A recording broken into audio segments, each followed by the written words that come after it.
Welcome to the Theology Pugcast. I'm C.R. Wiley, and I'm a pastor in the Pacific Northwest, written books, and I'm a senior editor for Touchstone magazine. Glenn. I'm Glenn Sunshine. I'm a retired history professor specializing in the Reformation, but also a part-time medievalist. I am also a senior fellow at the Colson Center for Christian Worldview, work for Reflections Ministries, and do a few other things. Tom. I'm Tom Price. I'm a theologian, Christian ethicist, teaching both at Gordon Conwell Theological Seminary. All right. Well, we are in an Airbnb that we have enjoyed being in for about a little over a week. It's kind of amazing. Yeah. And we've had a lot of things that we've done during this week here in Oxford. So we're in the UK, and we've conducted interviews, and we've looked at architecture. And one of the folks who's a big supporter of our show and was really helpful in helping make all this happen is an architect. And he's asked us some questions that he'd like to have us reflect on, particularly as it relates to C.S. Lewis, because C.S. Lewis was, you could say, the thread that wove through the whole experience here. But the first question that David asks us is drawn from That Hideous Strength, and he notes that Bracton College, St. Anne's, and Belbury represent three aesthetic visions. Now, just to recap, what you have with the college is the opening scene of the story. It's an English university or college, and it's out in the countryside. It's not a part of a large university like Oxford is, but it's a setting that would be really familiar to anybody who is an academic. And then St. Anne's is really a haven that the good characters, or the good guys, you could say, are living at, and they're in communion with each other, and they're the resistance to the nice. So if you're not familiar with the book, That Hideous Strength, first of all, why? You should get out there and read it if you haven't already. But the NICE, the National Institute for Coordinated Experiments, is the conspiracy. It's where the bad guys are working. And then Belbury is where that is located. Anyway, so there are three aesthetic visions, and he wants us to reflect on those visions, or sort of somehow summarize those. And then he asks, how might we think of these as believers today? And he's got a couple of other follow-up questions from that. So anyway, did I do enough to summarize the three? Maybe I missed something. If you feel like something needs to be added, please do. What do you guys think? The aesthetic visions. Well, I actually want to go not with that, but with George Weigel's book, The Cathedral and the Cube, I believe was the name of it. Mm-hmm. Because that's really the contrast that we're drawing here, particularly between St. Anne's, I would say, and Belbury. Right. In The Cathedral and the Cube, he contrasts the arch at La Défense in Paris, which is this basically a rectangular, they call it an arch, but it's really just sort of a rectangular post and lintel type construction, which they put, in the old days when you'd stand at the Champs-Élysées, you would look out through the Arc de Triomphe and you would just see sky. It was like looking into eternity. They put the arch of La Défense there to the left of center so that it really mangles the view. Okay, but it's just this squared off arch, and there's a lot of things that are there now, offices and such. And he contrasts that with Notre Dame. The arch is very regular and very, simple, streamlined, all of these kinds of things, very, very modern and regular. In Notre Dame, nothing is regular. Mm-hmm. He calls it holy irregularity that you see there. And his point to sort of oversimplify it, his point is that what you see is sort of soulless bureaucracy at La Défense.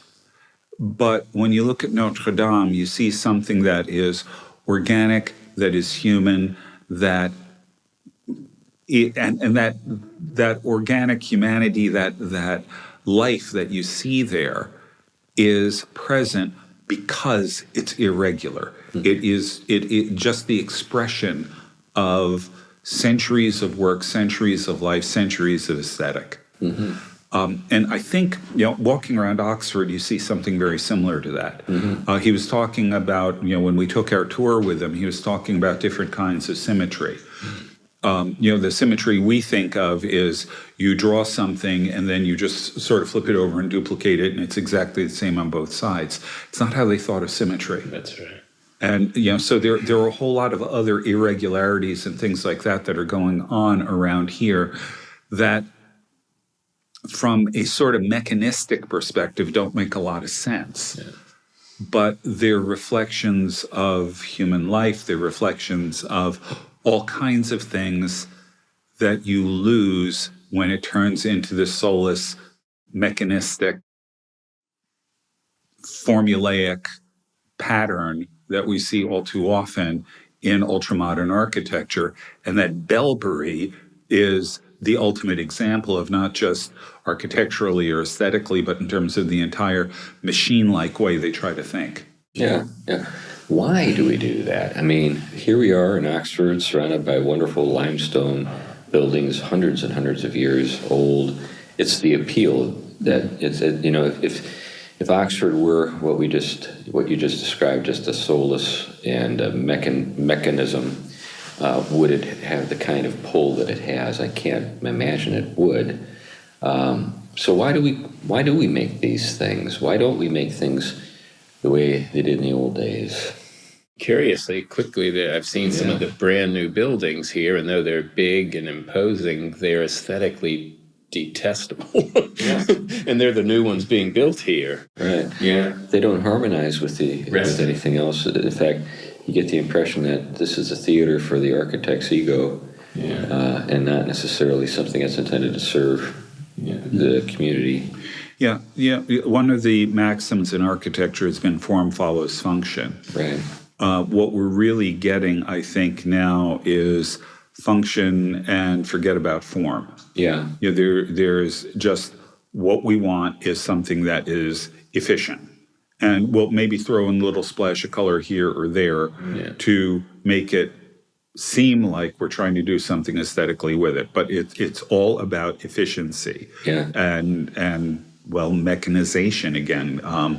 That kind of obsession we have with bureaucracy, with, again, I have to use the word efficiency, all of these kinds of things that destroys any sense of aesthetics. Yeah. And I think the classical world into which, in classical Christian world into which Oxford sprung into being, if you will, even though dimensions of that were obviously for functional purposes at points, right? They set out having a place to educate, but what happens, I think, I would argue, is the rich vision is what captures the imagination of a people to where those kinds of buildings with those kinds of forms and the connectedness of it, and like you said, the human contribution to it that's more obvious are all in play. And so when you stand above St. Mary's Church and you look down from the different areas, you see this amazing distinction. But also you see this amazing almost uniformity of all those turrets and towers, and they're all standing up, and almost as if someone planned it to be ordered that way. When you realize down in the history of it, they came up at different times, places, different interests, and everything else.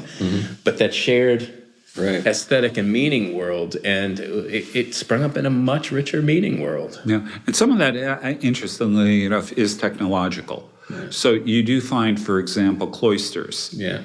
And the reason you have cloisters is they don't have air conditioning. Yeah. So if you're going to let light in, if you're going to let air in, you can't have the kind of modern buildings we have with forced air and all of that sort of thing. You have to have You have to have corridors and wings and things like that in order to allow the light and the air in. There's a relationship to creation that is absolutely richer. Absolutely. Yeah. But it connects you with creation, and it creates an environment in which it's possible to think great thoughts. You can't, I would argue, you can't, or it's extraordinarily difficult to think great thoughts in an office building.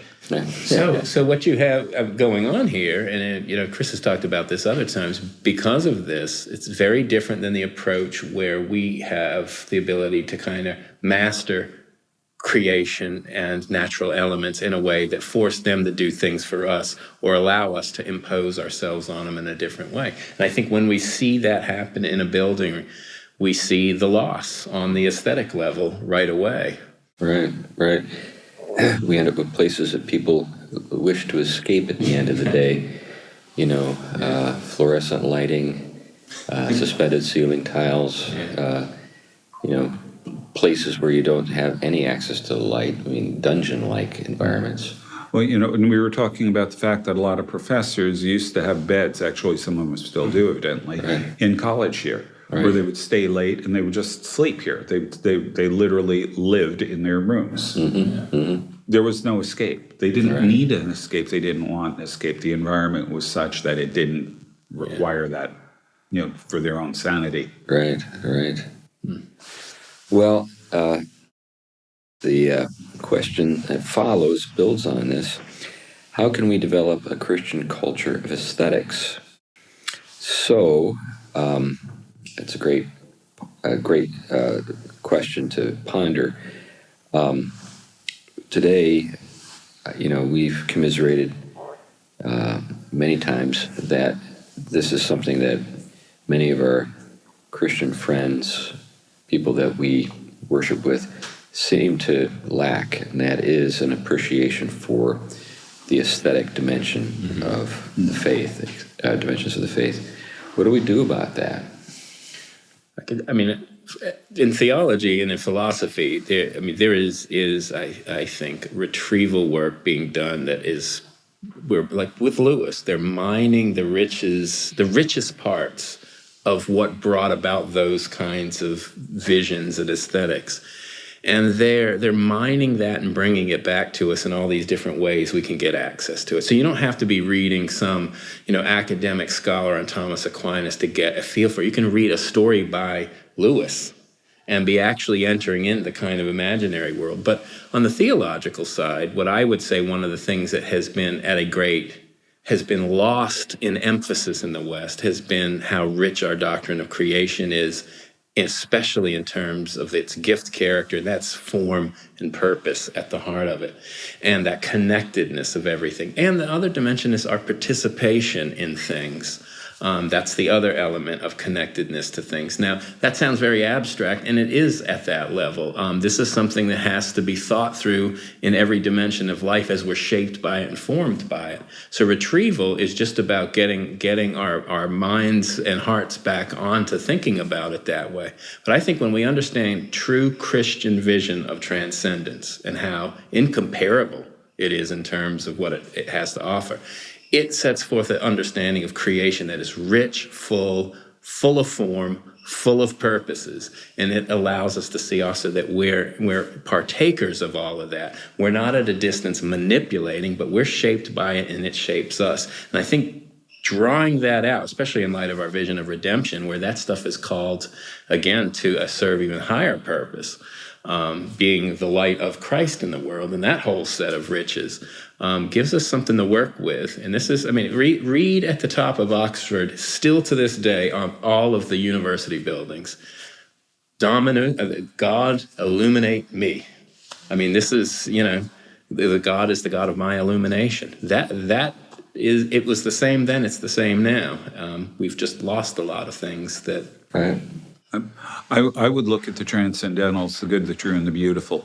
Yeah. And when you take a look at the way Western culture is developed, we have put so much focus on what's true. Mm-hmm.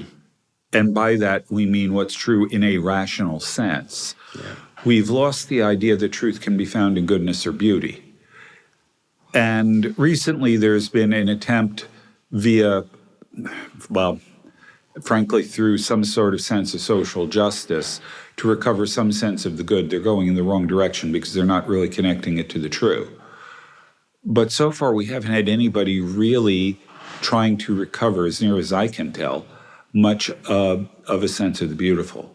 Yeah, I mean, That's what we need to be doing. We need to recognize that the beautiful is one of the transcendentals. It's one of the things that is characteristic of God himself, and it's one of the things that is an ultimate in this world. Yeah. And once we begin to realize that beauty, isn't in the eye of the beholder, that gives us the potential to explore what beauty really means. And from there, we can start seeing what implications this may have for architecture or any other art. Yeah, I think the two exceptions. Hans Urs von Balthasar was really one of the first to retrieve that emphasis. And you saw some dissertations come out. Dave Bentley Hart's one on a Christian aesthetic of the infinite, but it has not nearly taken on the kind of. I mean, David Schindler, D.C. Schindler has done some work on it as well. There are people who have been doing work on it, but it hasn't penetrated the culture as a whole. No, not at all. We talk about goodness, perhaps, in the sense of justice. We certainly have talked about truth forever, but only in this very limited, rational way. Yeah. We've really lost the sense of beauty. Yeah. I wonder if it isn't due to the fact that beauty, unlike truth and goodness, can't be easily put into the service of the modern project. So what I mean by that, so we can say truth can serve the modern project insofar as instrumental reason helps us to master the world, or insofar as we can recover the stories of people who have been oppressed in the past. We say that truly happened, but that's as far as it goes. We're not interested in transcendental truth. Goodness, insofar as, again, social justice is served. But we're not looking at goodness in the sense of the formation of moral character and that sort of thing. Beauty by its nature distinguishes itself. Some things are really more beautiful than others. We can talk all we want about everybody is beautiful in their own way, but we all know that we're not really able to say that. Now, we might be able to say there's something beautiful that we can find in anything. Fine. But there are, when we were walking around today, one of the things that impressed me was hinges. I was really struck that no two hinges in this place are the same. Yeah. And the hinges are enormous. They're hand-wrought. And there are 4 particular doors. The top hinge and the lower hinge are different. And when we talk about hinges, we're not just talking about the ones that are mortised into your little bathroom door that you just only see the edge of. Yeah. These are the ones that attach to the front of the door. And we're talking about heavy oak doors of enormous size. And as you look at it, you say, okay, I can see that there is a utility to this. You really do need that much coverage in order to bear that weight. But you could just have like a simple rectangle come out and do the work, do the job. But you don't. You've got curvilinear kinds of. You've got little swirls. You've got and they're artfully done. But anyway, that would be actually in the stave churches in Norway. The hinges tell stories. Okay. Yeah. And even here, there's I've seen several books on Oxford itself. I mean, it's not unique to Oxford, but the ways the doors tell different stories, but how profoundly distinct they are. Yeah. And each door has its own story, even here, and you can see that. I mean, sometimes also you see these huge, just almost square, like wooden, this thick wooden. When they're closed, you can really get the sense. It's closed. But when they're open, it's so wide. The invitation is in it. Yeah. When I say tell stories, there are references to mythological characteristics and things like that within them. And there are doors within doors. You'll see an enormous door with a set of smaller doors that are intended for daily use. Yeah. There's a kind of ceremonial character to double doors completely open. So there are a lot of things to distinguish a door from a door, but also something beautiful from something less so. And I just don't think you can take beauty and level it in the way that people want to level things. It's inherently hierarchical. Some people are just more beautiful than others. Some produce better art than others. It's just the way it is. Yeah, when we were in the Bodleian in the room, Duke Humphreys. The beams overhead supporting the ceiling, every one of them was covered with intricate paintings. I believe they were decorations. The aesthetic was that surfaces, a plain empty surface was not something that was overly desirable in a room. If you could afford, probably is the key here, if you could afford to have it decorated, you should, because this just contributes to the beauty and the aesthetic of the room. We have very little sense of decorative art in that sense in the world today. And what is, it's interesting about a university like this is there's a lot of emblems and symbols, even within the university, that begin to show up, and they've got histories of meaning tied to them. And so, outsiders or someone who isn't connected to that history can go in and see, okay, it's just ornate in here. But when you start to kind of learn what's going on there, it becomes almost like solving endless mysteries, trying to see how rich all of that contributes to the aesthetic as well. Right. Yep. So how do we begin to recover it? One of the challenges is you've got to be in a place for a long time to create something like Oxford. So you noted that there are parts of the university that came into being hundreds of years after other parts. So it's not as though this thing is like constructed overnight. It grows by accretion. And we just need to have a kind of long-term sense. Things aren't going to be the way they are. We can add to them. We're in the middle of a building program at my church, and this is one of the things that, we're thinking about is, okay, we're going to erect a building in the next couple of years. It's going to be beautiful. It's going to be large. It's going to have a lot of things that we can, be inspired by, we hope. And at the same time, is it just done at that point? Or is there something more to do? How do you develop it, Well, that I think you see here in Oxford, you do kind of, one generation just starts building often off of the next, and they let it all become a part of the whole history of that. It's interesting you say that, because one of the things I caught a hold of when I was reading about early Lewis was that he was a retriever early. He loved these long poetry, the stuff that everyone was saying, oh, that stuff is horrible. He would not let it go. He would retrieve something even against the grain of everyone around him, because he found value in it, and it was worth bringing into the moment.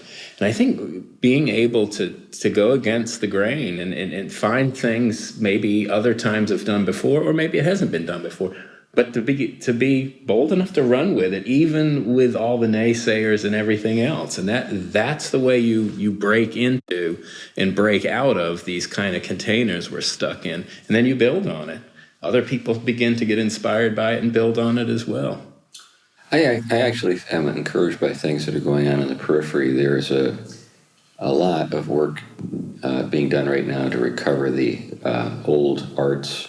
So if you think about, say, blacksmithing, working with iron, if you think about even timber framing and the actual, like when we were in the Duke Humphrey, library, and I saw those the timber framing, particularly in the oldest part of the Bodleian, it was evident to me that we were talking about hand-hewn. It was all hand-hewn. There was no machinery. There was large, and they were doing it, using axes.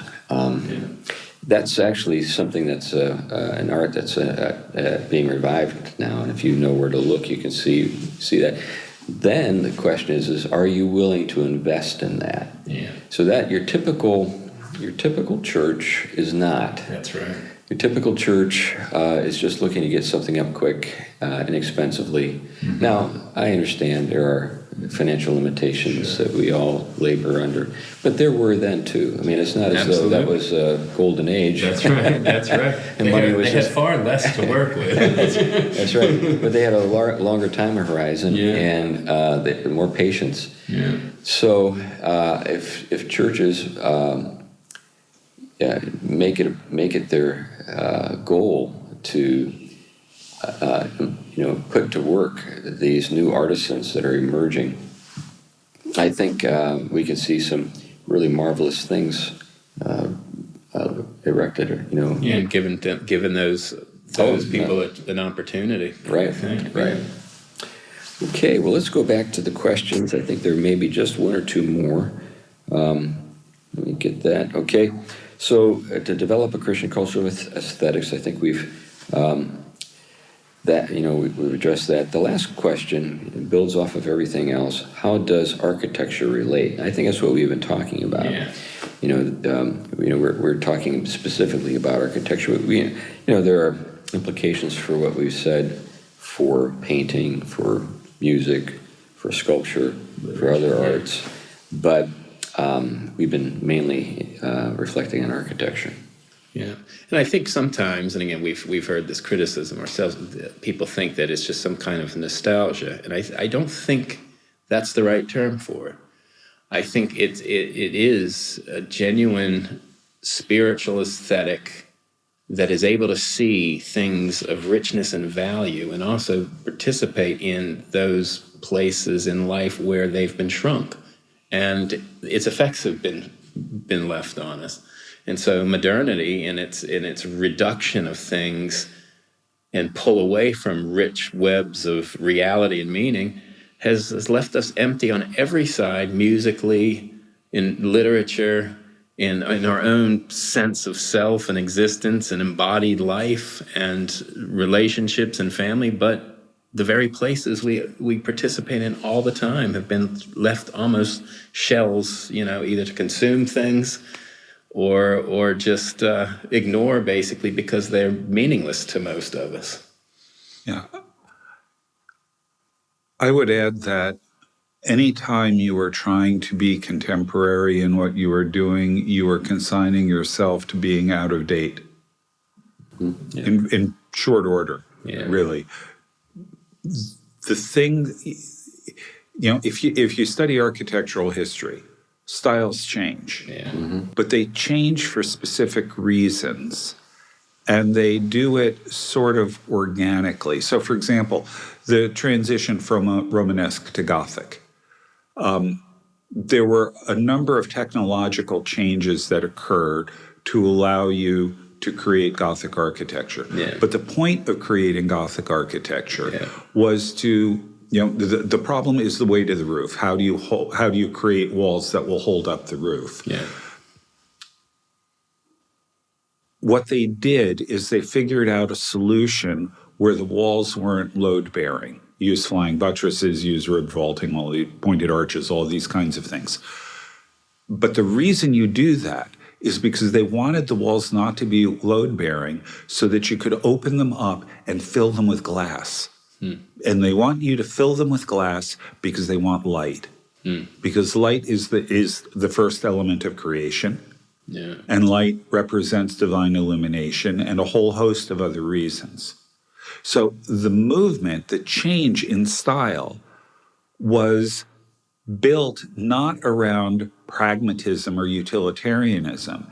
It was built around trying to embody a vision of God, a theological vision, and to put this in stone and to convey stone and glass, actually, and to convey it to the people, to create a visual work that would by itself speak theologically and convey a truth in a way that was superior to just words. So we're not talking about static styles, but we're talking about something that is done intentionally and thoughtfully that, all right, what is it that we're trying to convey? Architecture speaks. What are we trying to tell people? What are we trying to tell them about God, about themselves, about their relationship to God, about their relationship to each other? How do we embody these things while also speaking to the natural order, speaking to fundamental beauty, the beauty of God Himself? Yeah. All of these things. It's a complex problem. Yeah. But these are the kinds of things we need to be thinking about, not just what is the technological fix to make, I want to make sure we can project our songs up on the wall. I mean, we don't want to just be thinking of the technological stuff. And you think, from just the richness of the biblical vision, you think of Ephesians, God is building a temple. This is the metaphor that is being used here. Christ is the chief cornerstone. But on that are built these kind of riches, jewels, precious stones, all this symbolism. But it was the concrete temple that in the Old Testament was the place at which that exhibition was on full display. And again, that analogy is fitting because our places of worship in our homes and all these places that are sacred to us should have something of the mark of that character of reality, that this is about the building of and the creating of the beauty that we're given in God. The cathedral in medieval Europe was supposed to represent the New Jerusalem, and there are layers of symbolism here we can't get into. But when you look at the New Jerusalem described in Revelation, the foundations are precious stones. Yeah. And when you see the light coming through the stained glass windows, it's supposed to remind you of jewels, to remind you of the precious stones that are the foundation. There's a whole host of other layers of imagery in the cathedral. The number of levels that they could think on simultaneously leaves us in the dust. We're very one-dimensional people. And we tend to think of those things, I think, in the worst kind of concrete ways. Okay, it's beautiful, but it's just precious stones. No, that's what reality is when it's lived in God. Right. It is beautiful and precious like those most precious things. Yes. I think the challenge at a local church level is there's rarely an advocate for this. Yeah. And sometimes the person who's standing in the way is the pastor. Yeah. So I don't think I had a single course in all of my theological education on aesthetics. Yeah. My own convictions about aesthetics and sort of my interest in it, I brought to it. I found encouragement, by reading things, but generally they were either books that were written by artists who were Christians who were calling the church to think about these things, or they were, theological treatments, but they didn't really get into the sort of the daily life of the pastor and his work and how he's supposed to encourage this kind of thing. And frankly, you don't run across many pastors with a good aesthetic sense. That's another sad truth. Yeah.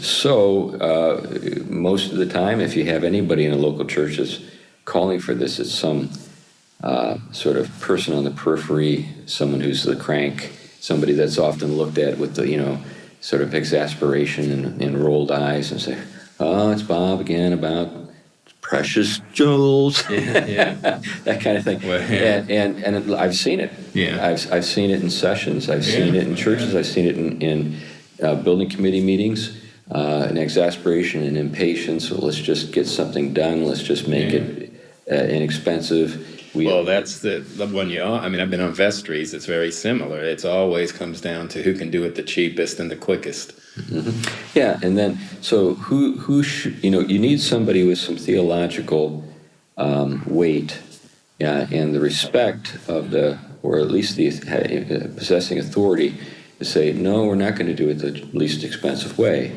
Yeah. We're going to do it the most beautiful way we can with what we've got. Now, that doesn't mean that we can always do it the way they did here in Oxford. And I do think, and here's something else, just kind of, because your comment about Romanesque and transition to Gothic got me thinking about this. Oftentimes, because pastors lack an aesthetic sense, when they finally get a taste of what could be done, they immediately go back. They don't have any sort of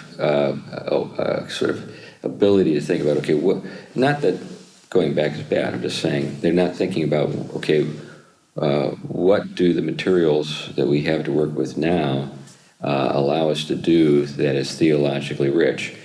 And then I'm not thinking about projecting on the wall, the lyrics from the latest chorus. Keep in mind, I'm a part-time medievalist.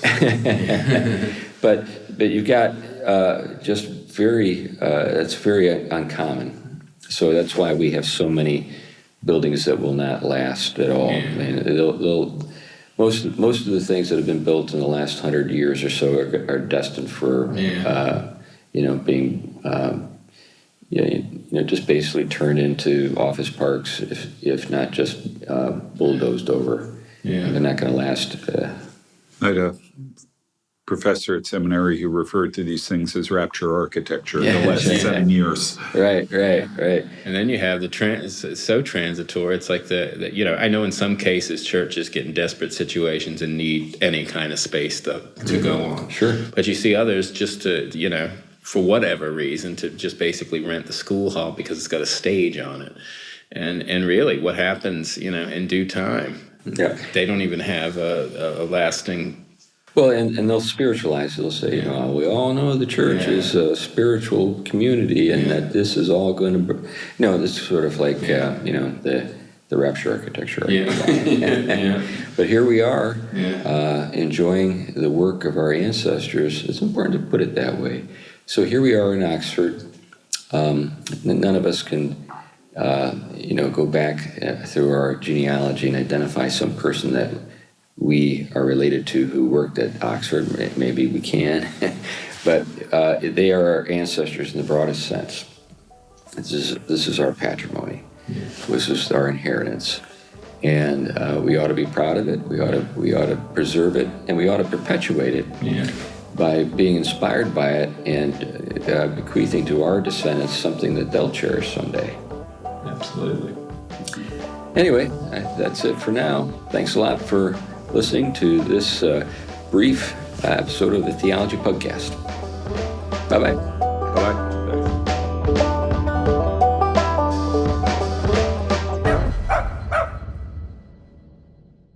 The Theology Pugcast is a ministry of Trinity Reformed Church in Huntsville, Alabama. To learn more about the church, you can visit trinityreformedkirk.com.